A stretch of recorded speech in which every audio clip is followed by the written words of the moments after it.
বন্ধুসকল আপোনাৰ job card আছে নেকি? যদি আছে তেতিয়াহ'লে আপোনাৰ এই জব কাৰ্ডখনত কিমান টকা সোমাইছে বা আপোনাৰ এই জব কাৰ্ডখন কি কামত ব্যৱহাৰ হৈছে বা কি কামত লগোৱা হৈছে আপুনি কেনেকৈ চেক কৰিব? বন্ধুসকল আপোনাৰ এই জব কাৰ্ডখনত সোমোৱা টকাখিনি আপুনি লাভ কৰিব পাৰিছে নে নাই সম্পূৰ্ণ ডিটেইলছ আপোনালোকে নিজৰ ঘৰতে বহি নিজৰ মোবাইলতে আপুনি এতিয়া চেক কৰিব পাৰিব, কোনো কাৰ্যালয়ত যাব নালাগে। বন্ধুসকল আপোনাৰ কি কামত ব্যৱহাৰ হৈছে বা কেইটা ইনষ্টলমেণ্ট সোমাইছে বা কেইদিনৰ ইনষ্টলমেণ্ট সোমাইছে আপোনালোকে সম্পূৰ্ণ তথ্য চাব পাৰিব। বন্ধুসকল কেনেকৈ চেক কৰিব সম্পূৰ্ণ প্ৰচেছ এই ভিডিঅ'টোৰ জৰিয়তে আপোনালোকক দেখুৱাই দিম। আপুনি ভিডিঅ'টো স্কিপ নকৰি শেষলৈ চাই থাকিব। বন্ধুসকল আৰু এটা ৰিকুৱেষ্ট, যদি এতিয়ালৈকে মোৰ চেনেলটো ছাবস্ক্ৰাইব কৰা নাই তেতিয়াহ'লে এনেধৰণৰ হেল্পফুল তথা প্ৰয়োজনীয় ভিডিঅ'বোৰ পাবলৈ মোৰ চেনেলটো ছাবস্ক্ৰাইব কৰি কাষত থকা বেল আইকনটো প্ৰেছ কৰি থ'ব। তো বন্ধুসকল প্ৰথমতে আপোনাৰ মোবাইল তথা লেপটপৰ যিকোনো ব্ৰাউজাৰ অ'পেন কৰিব লাগিব। অ'পেন কৰাৰ পিছত আপুনি চাৰ্চ কৰিব NREGA। এনেকৈ চাৰ্চ কৰাৰ পিছত আপুনি ইয়াত এণ্টাৰ কৰি দিয়ক। এণ্টাৰ কৰাৰ পিছত আপুনি ইয়াত কিছুমান অপশ্যন দেখা পাব। ইয়াৰ পৰা ওপৰৰ অপশ্যনটোত আপোনালোকে ক্লিক কৰি দিব। ক্লিক কৰাৰ পিছত আপোনাৰ সন্মুখত এনেধৰণে এটা ইণ্টাৰফেচ খোল খাব। আপুনি ইয়াৰ পৰা স্ক্ৰল ডাউন কৰি যাব। ইয়াৰ পৰা স্ক্ৰল ডাউন কৰি যাব। যোৱাৰ পিছত আপুনি তলফালে চাব অফিচিয়েল ৱেবছাইট। ডাইৰেক্ট আপোনালোকে অফিচিয়েল ৱেবছাইটত ক্লিক কৰি দিব। অলপ সময় ৱেইট কৰিব। ইয়াৰ পিছত আৰু এটা এনেধৰণৰ ইণ্টাৰফেচ খোল খাব আপোনাৰ সন্মুখত। আপুনি ইয়াৰ পৰা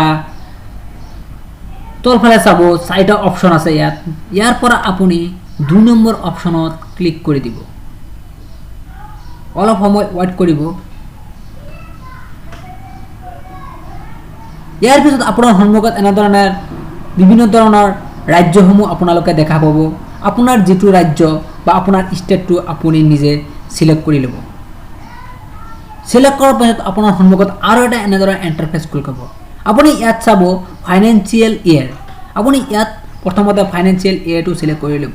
2023-24 বৰ্ষৰ যিকেইটা তথ্য সেইকেইটা তথ্য আপোনালোকে পাবলৈ হ'লে আপুনি ইয়াত সিলেক্ট কৰি দিব 2023-24।